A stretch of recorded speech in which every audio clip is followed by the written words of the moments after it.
Hello, ఈరోజు వచ్చేసి chicken pakodi. ఎప్పుడులా కాకుండా చికెన్ పకోడీ ఈరోజు కొత్తగా చేసుకుందాము. కాస్త వాతావరణం మనకు చల్లగా ఉంది కదా, చికెన్ పకోడీ కూడా చేసుకుని తినాలనిపిస్తుంది.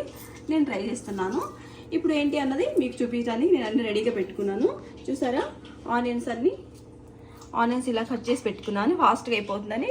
మిర్చి కూడా కట్ చేసుకున్నాను. దీనిలో కరివేపాకు కావాలి, కార్న్ఫ్లోర్ పౌడర్ కావాలి, శనగపిండి కావాలి. పీసెస్ని నీట్గా ఇలా కట్ చేసుకొని 2 సార్లు 3 సార్లు ఉప్పు వేసి కడిగేసుకొని ఇట్లా పెట్టేసుకున్నాను. ఇప్పుడు దీనిలో కావాల్సిన ఐటమ్ ఏంటని కలుపుతాను చూడండి. కొంచెం కారం, కొంచెం గరం మసాలా, కొంచెం పసుపు, సాల్ట్. చూసేసారు కదా. ఇప్పుడు ఆనియన్,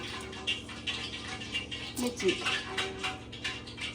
కార్న్ఫ్లోర్ పౌడర్, శనగపిండి. ఇలా చేస్తే కూడా చాలా టేస్టీగా ఉంటుంది.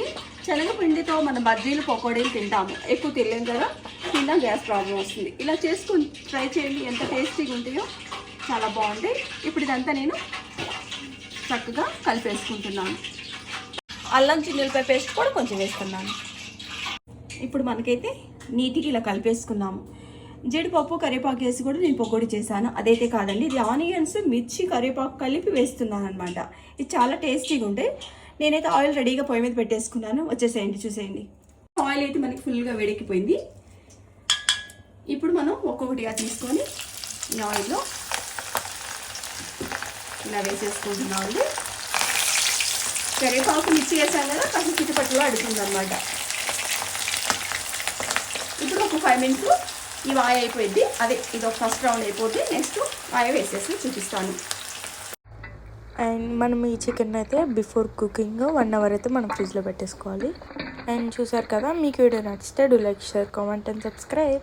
See you next video. Bye.